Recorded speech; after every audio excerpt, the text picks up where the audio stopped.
dari mana kita mendapatkannya? Ya, dengan cara benar atau enggak? Lalu yang kedua, untuk apa kita gunakan? Kalau ilmu enggak, wah saya belajar ini dari orang Kristen, wah nggak sah ini. Kalau kalian diajar oleh non Muslim itu nggak berarti kalian nggak sah ilmu kalian ini. Nggak ada kaitannya dengan seperti hati. Maka kalau kita belajar di Yunani, itu justru menambah khasanah keilmuan kita.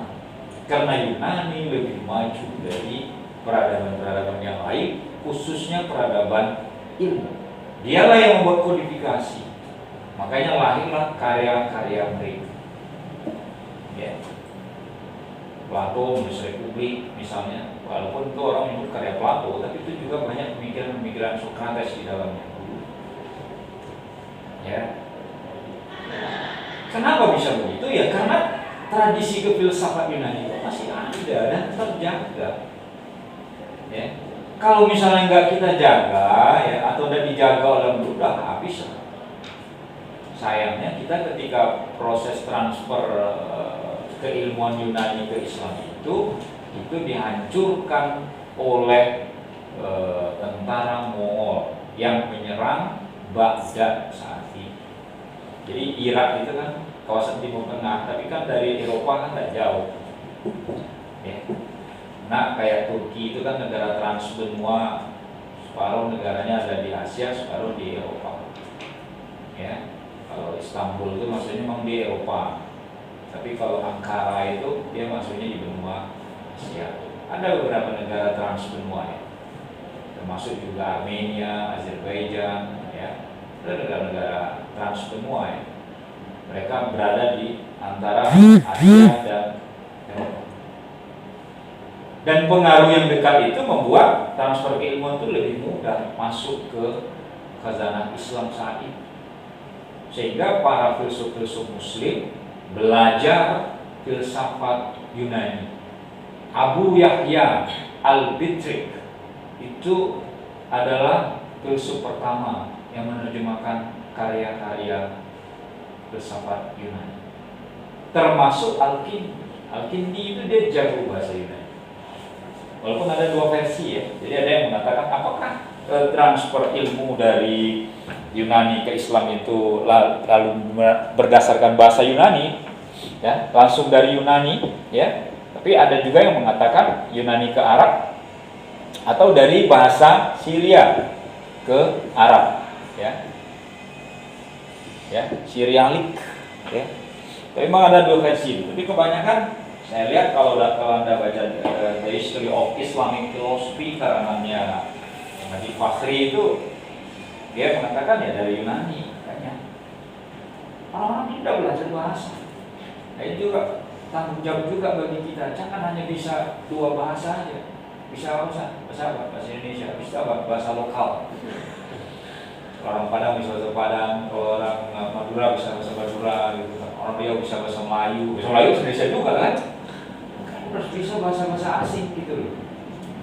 Paling tidak kita bisa bahasa Arab, paling tidak kita bisa bahasa Inggris. Walaupun nggak bisa bercakap-cakap dengan bahasa minimal kan ngerti gitu loh ketika membaca literatur. Makanya di S2 kalian baca literatur itu harus bahasa asing ya. Bahasa asing itu bukan bahasa daerah ya. Itu dikira bahasa daerah lagi kan. Itu bahasa asing literaturnya, merujuk ke sana. Jadi kelihatan bahwa kalian merujuk pada buku-buku yang kalian merujuk itu mengenai sana. Nah kemudian filsafat Yunani itu sangat moderat dalam cara berpikirnya. Kalau kita kan enggak, Wahabi sekarang lah kan. Dikit-dikit haram, dikit-dikit bid'ah, dikit-dikit haram, dikit bid'ah. Plato adalah orang yang saya akui keilmuannya sebagai guru saya, wawasannya sangat luas. Tetapi Plato bukan idola saya. Hebat kan? Dia mengaku tapi bukan idola. Kita nggak tahu siapa idola dia. Ini contoh betapa mereka itu menghargai guru-gurunya.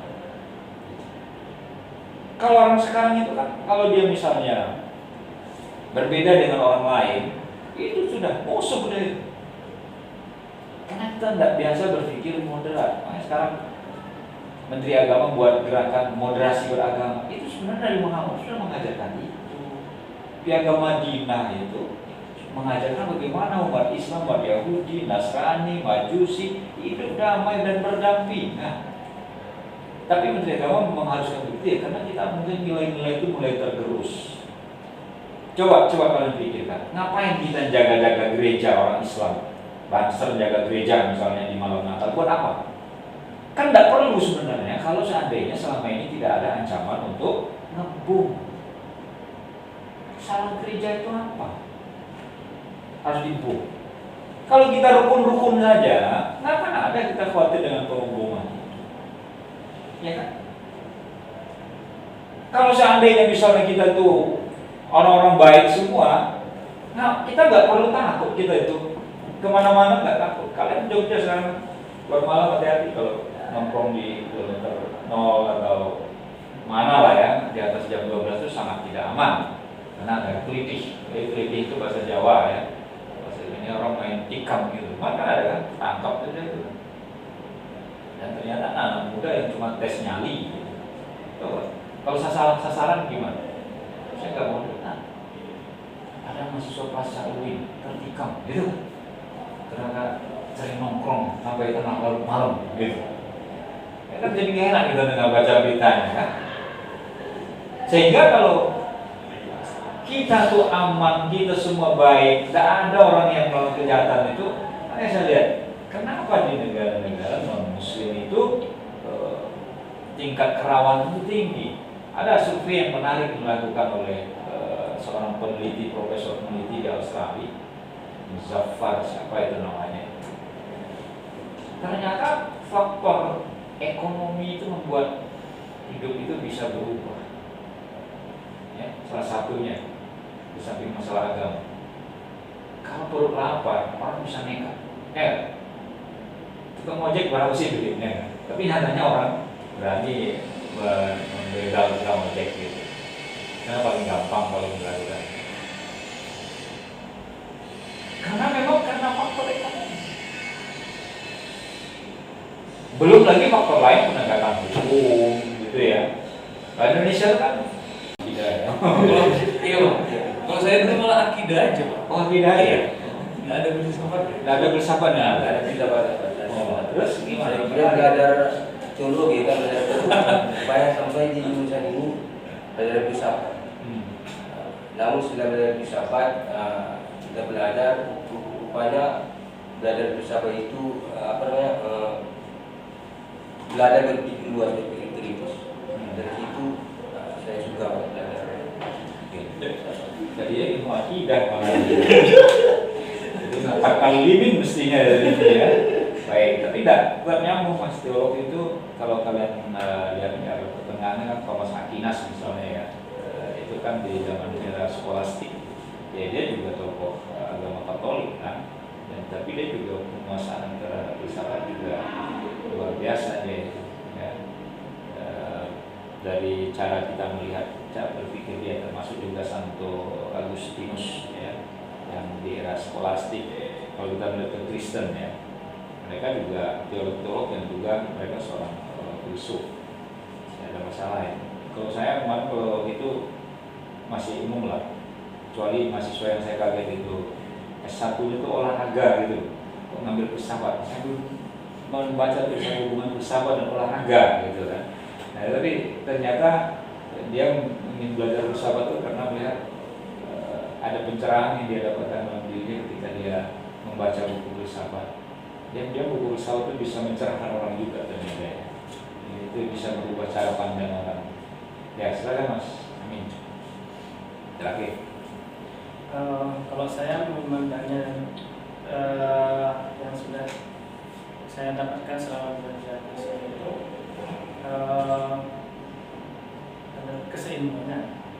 Jadi belajar filsafat itu membawa perspektif pada keseimbangan. Artinya dalam belajar agama rupanya kita perlu situasi-situasi yang tidak gampang terbawa arus.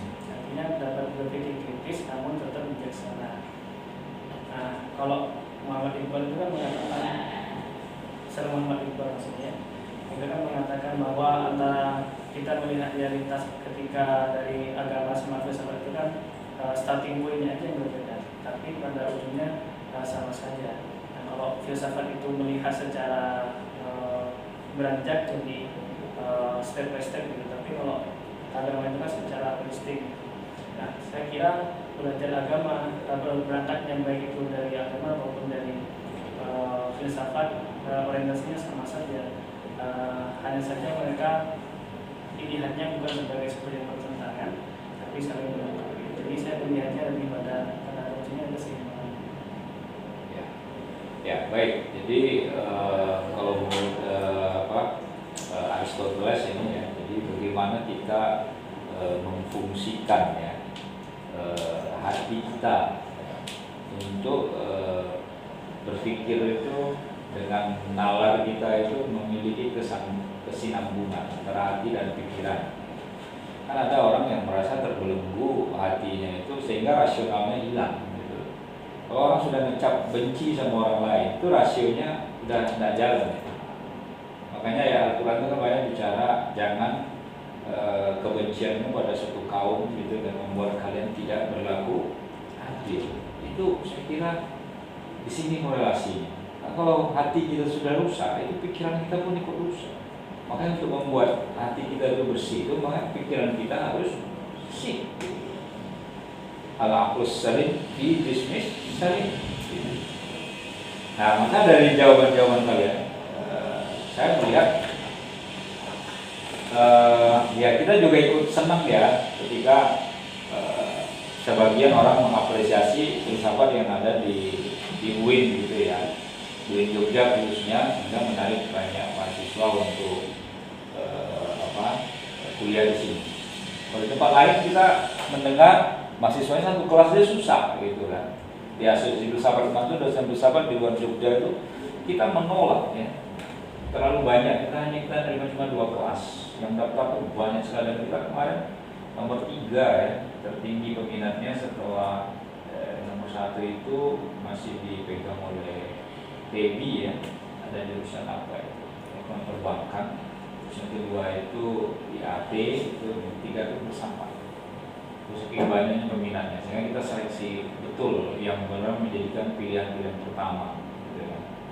Jadi dan terlihat outputnya mereka memang kalau orang yang berminat untuk kuliah itu terlihat ya. Jadi kalau misalnya ada orang yang kesasar gitu ya karena bukan pilihan ya, tersesat di jalan yang benar gitu ya.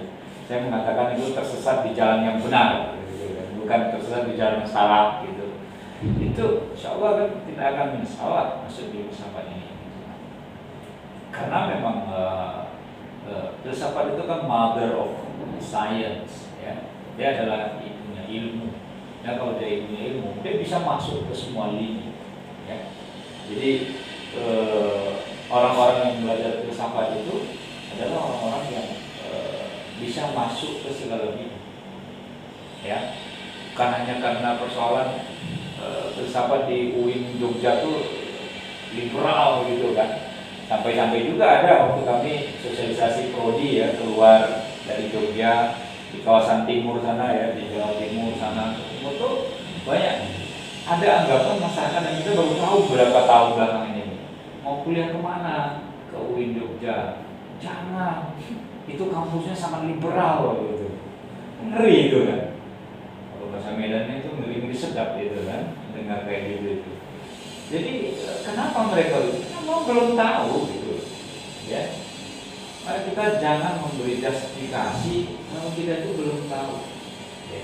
Liberal itu seperti apa? Liberal yang seperti apa? Malah ada nanti orang belajar filsafat tidak sholat. Kok menyematkan orang yang belajar itu tidak sholat? Orang nggak sholat itu nggak harus filsafat ya? Ya kan?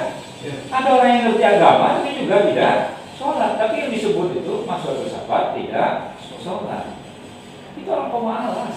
Kalau tanyalah orang-orang yang belajar filsafat. Cuma kenapa orang ngambil filsafat di UIN? Ya, ada juga yang bertanya seperti itu. Kalau saya sih jawabnya gampang. Kalau belajar filsafat di UIN itu, karena UIN itu kan Universitas Islam, ya. Universitas Islam Negeri, ya, bukan Universitas Insya Allah Negeri gitu, Islam Negeri gitu. Paling enggak kita sebelum belajar itu kita berdoa dan baca Bismillah gitu kan. Kan ada itu orang tua, kenapa nggak anaknya dokterannya, anaknya pinter, kenapa nggak ngambil kedokteran di UGM, di UI? Sana kan dokternya yang ada kan bukan Islam, tapi kan kalau di UI atau di apa namanya di Islam lain yang ada di Nisbah, di Bandung gitu kan, UNY kerja ini minimal diajarkan ketika nyuntik itu baca Bismillah. Ini urusan agama yang kayak gini kan. Ya walaupun tidak sepenuhnya juga kita dukung ya kayak gitu. Tetapi ketika kalian sudah tertarik belajar filsafat di sini, artinya kalian sudah terbuka wawasan, dan kita silakan nanti berdiskusi di dalam kelas ini, nanti menyampaikan pandangan-pandangannya. Saya bebas menerima pandangan-pandangan kalian ya, yang argumentatif tentunya ya, yang ada sumber yang kalian baca. Makanya saya selalu katakan kepada mahasiswa, kalau kalian ingin berkembang, satu saja kata kunci, amalkan saja surah Al-Alaq itu, yaitu membaca. Semakin banyak kalian membaca, ya, maka semakin banyak wawasan kalian, semakin luas pandangan-pandangan kalian. Orang pintar itu kan karena dia dulu belajar aja kan, dan dia lebih banyak membaca, itu yang membuat dia pintar. Tapi kalau orang yang dikit ilmunya itu ya karena memang dia nggak baca dan belum tahu apa-apa, sehingga yang ingin dia sampaikan itu juga sedikit, karena itu kan. Ya, oke. Jadi dari uraian-uraian kalian tadi, untuk pertemuan besok, kemarin sudah saya uraikan belum Mas? Apa namanya, Mbak? Apa namanya?